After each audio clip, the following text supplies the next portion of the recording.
Michael, we've known each other for some time now. Yep. But every time I've tried to understand the full picture of what you do, I've never been able to fully explain it. So the first question I have to ask you is, if we were just in an elevator together and I said, "Hey, Michael, what do you do?" How would you answer that question? Well, it really depends on the day, actually. Right now, the two main things I'm doing are running my management company, my music management company called Maru, and then I'm also on contract with Central Indiana Community Foundation supporting a trails and connectivity effort. You've had just kind of a wild path. So help us understand kind of what that's looked like. How did you land here, and what is your career? What's that path been? Yeah, it's divided up pretty evenly in decades. So the first decade I ran a record label called Asthmatic Kitty Records, best known for an artist named Sufjan Stevens. And then was recruited, decided to make a transition into the public sector, and initially started working for the Indiana Humanities Council, and then was recruited to help on the new Eskenazi Hospital campus project. So I did that for the last 10 years, and then that felt like a nice, natural transition point, and so I've now come back to music full-time.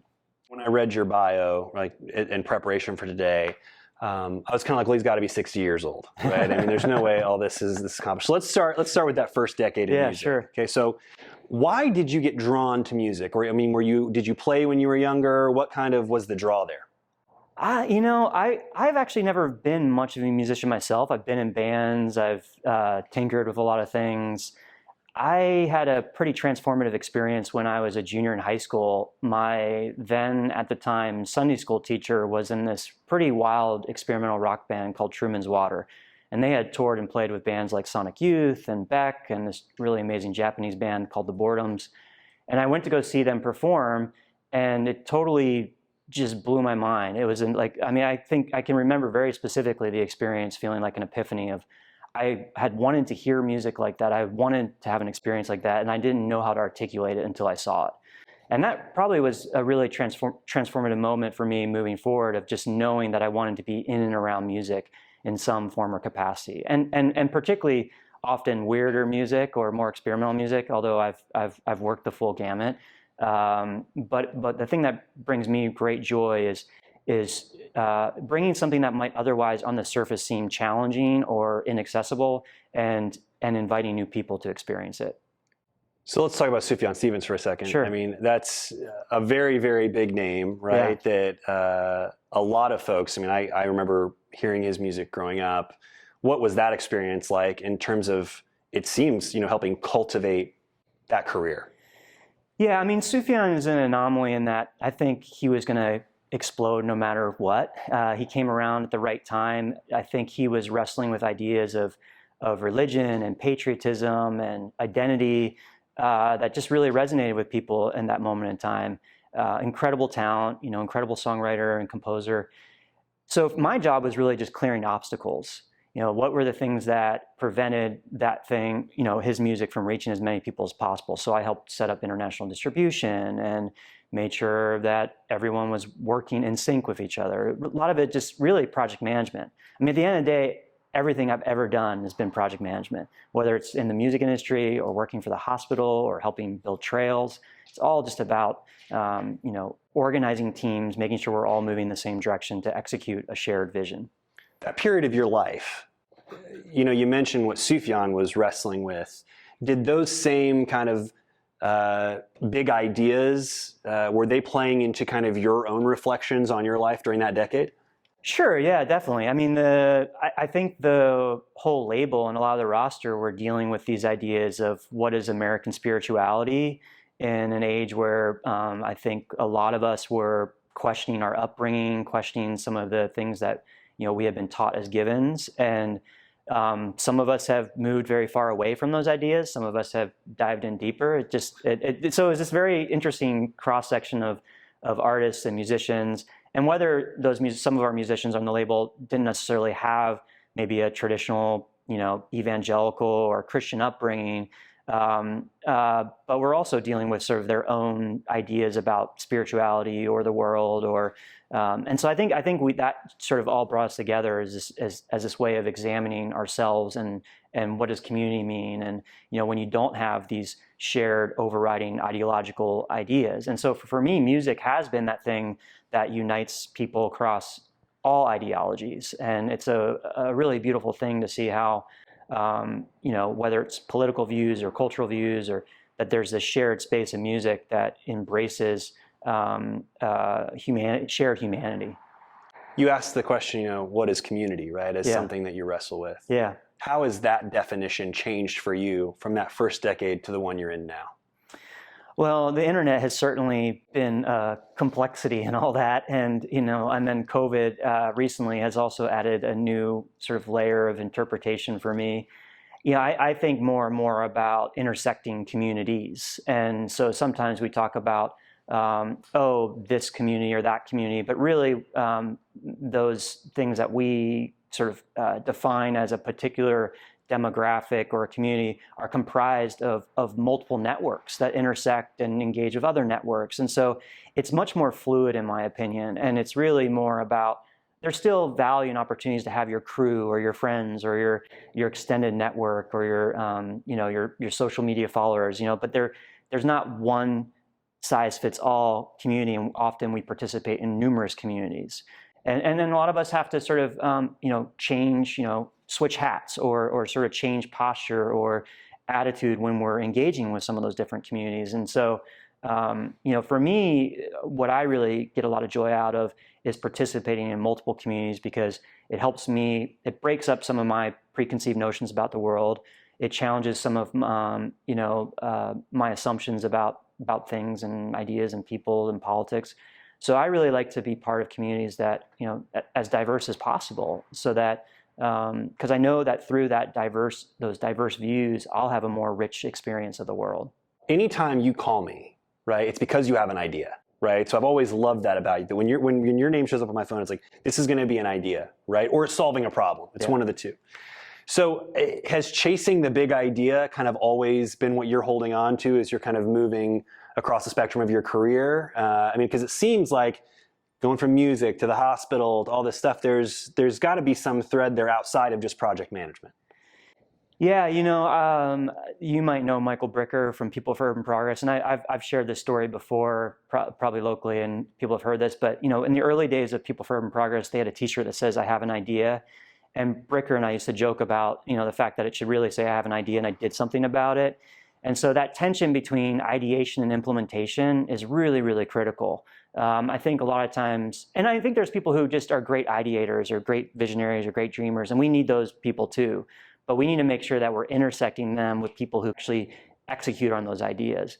And so, I was thinking about this recently. I mentioned to you earlier that, I think COVID has created a shift from sort of unfettered optimism to a sense of severe urgency in so many areas of life.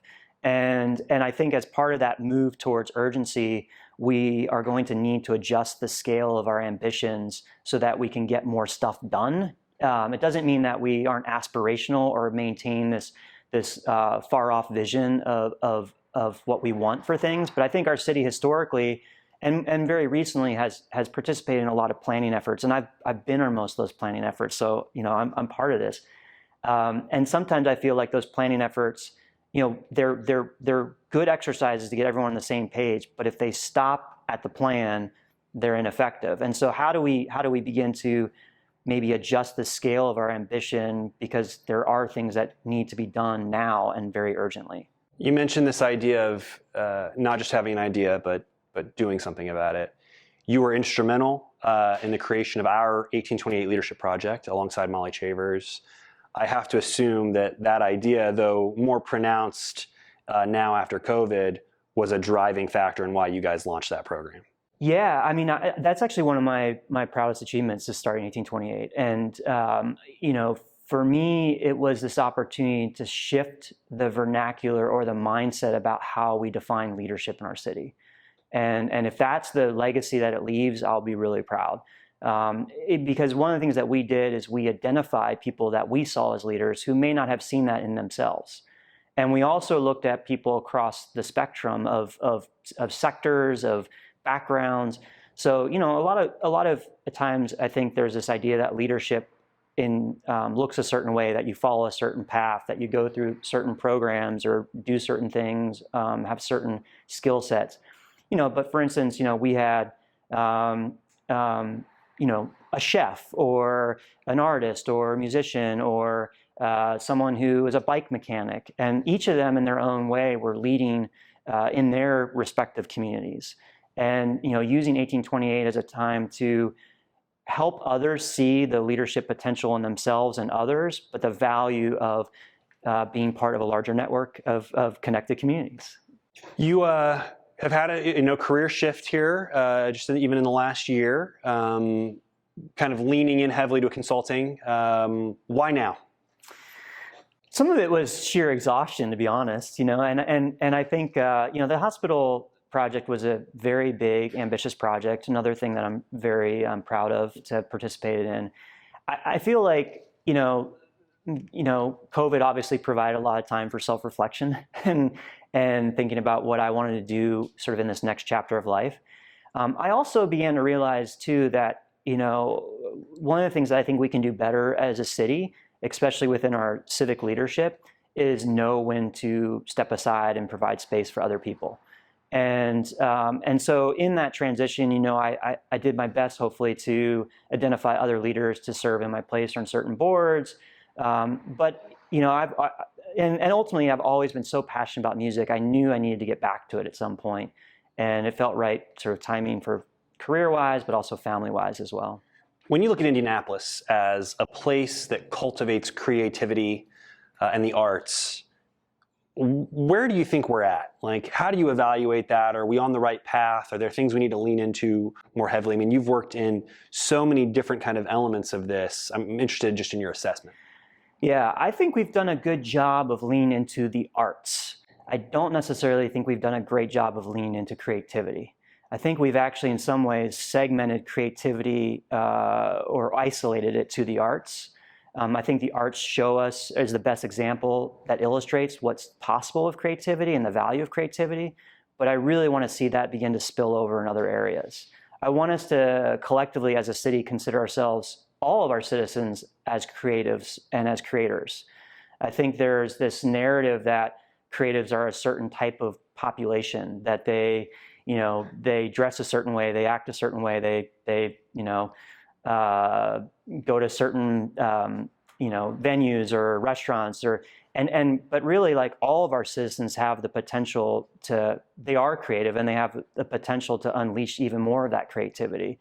And so how do we embrace creativity as a value, not necessarily as a mechanism or a limited outcome? But if we can really embrace and deepen our value of creativity, I think it will unlock so many more exciting things. Because creativity is how you problem solve. It's how you collaborate. And if we can embrace that as a value beyond arts and culture specifically, but using arts and culture to express that value and to communicate and illustrate that value, I think there will be great dividends. The environment matters, and the kind of structures and ecosystems we build. When you think about your career, and you mentioned these decades, what role has being in Indianapolis played in allowing you to kind of thrive and chase your passions and chase creativity and all of that? Well, I start with a very heavy disclaimer, and something you and I share in common, that we are straight white males. And so we have a degree of what I would say unearned privilege and power, and outsized citizenship. And so with that doesn't necessarily have to come, guilt or fragility. What can come with that is a sense of responsibility and generosity. And how do we then not see ourselves as sort of this, savior complex, but really working to shift resources to go to those who've historically been denied those resources. And so I think Indy does do a good job of fostering leadership. I think we can do a better job, not just of, amplifying new voices, but actually investing in those voices. And I'm encouraged to see that in our philanthropic circles. I think there is a shift that is starting to happen that, what in a sense historically has been sort of a trickle-down philanthropy approach. But you're starting to see, I feel like, more and more direct funding into neighborhoods to individuals. And that to me is exciting. I mean, those organizations still serve great purpose and value, But I'm hopeful and optimistic that we can begin to think, more holistically about funding not only from the top down, but from the bottom up as well. Speaking of being hopeful and optimistic, you've kind of already touched on it. This last year has been incredibly challenging for all of us in different ways and at different degrees, but for everyone's had a shared experience. Yep. I spoke with someone who referred to it in the mental health community as sustained trauma over the last year. What, after all of this, as we are getting very, very close to being on the other side of it, what's giving you the greatest amount of hope and optimism? I think what gives me hope is I'll go, sort of going back to something I said already, but this awakened urgency.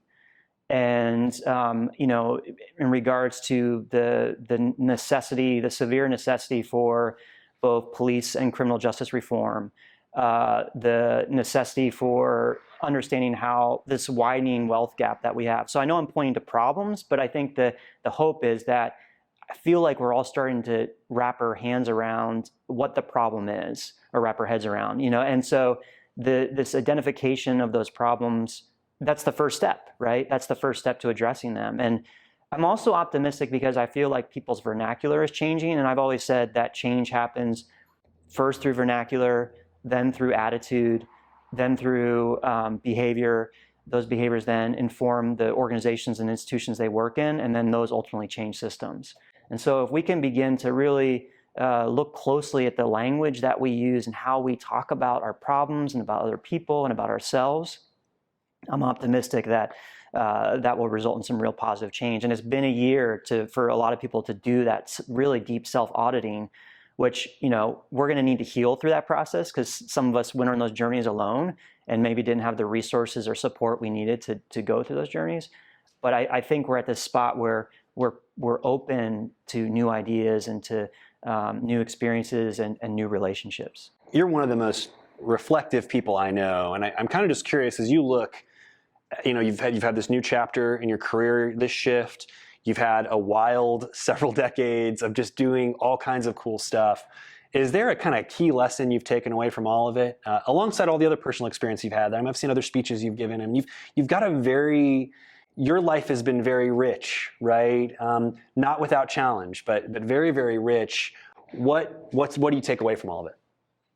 That is a very big question. That's like we didn't send that to you ahead of time. That's like a gravestone question. It's like, what do I want my eulogy to be? I think at the end of the day, we'll be remembered for how we did things and not what we did. And so I think, I have done a lot of things. I feel like I've lived plenty of lifetimes already. So I joke that I'm actually partially retiring now is what I'm doing. But I really do think that, we live in a society that really, promotes this idea of growth over resilience. And, growth can be good, but I really hope we can shift our thinking to, it's not about getting more stuff or building more things or having more accomplishments, but how do we treat people in our day-to-day lives? And how do we, because I could have all these accomplishments, but 50 years from now, those things will wither and disappear and erode. And so I hope that my legacy is more that, that I was someone who did that work with intentionality, integrity, and kindness. When you think about, obviously, 1828 being kind of fashioned around this idea of young leaders, what advice do you have for people who are looking to make an impact, looking to do things with intentionality? How should they approach the kind of launch of those efforts? Yeah, I think they should focus on what they're passionate about and know that what they're passionate about, there are in all different areas of life, that the more they dig into their passions, and that's the impact they'll have in their community, right? As opposed to, oh, I need to go do this certain thing. Like, you were passionate about politics and you poured yourself into that, and that was really valuable, and we need you to do that. Not everyone's passionate about that. So people shouldn't assume that that's the only path to having profound impact on a community. If you're passionate about baking, go do that well. That can have a real impact. You can use that to better a community, whatever that passion is. And so I guess that would be my kind of main advice is do what you love, find that unique intersection between what you're passionate about, what you're good at, and what the world needs. You've been around a long time around Indy Hub, and you know that we believe people make the city. So I just want to thank you for all you do to make the city what it is, and all I know, even semi-retirement, what you're going to continue to do to make it happen. Well, I appreciate that. I owe a great debt to Indy Hub for helping me start down this path very early on.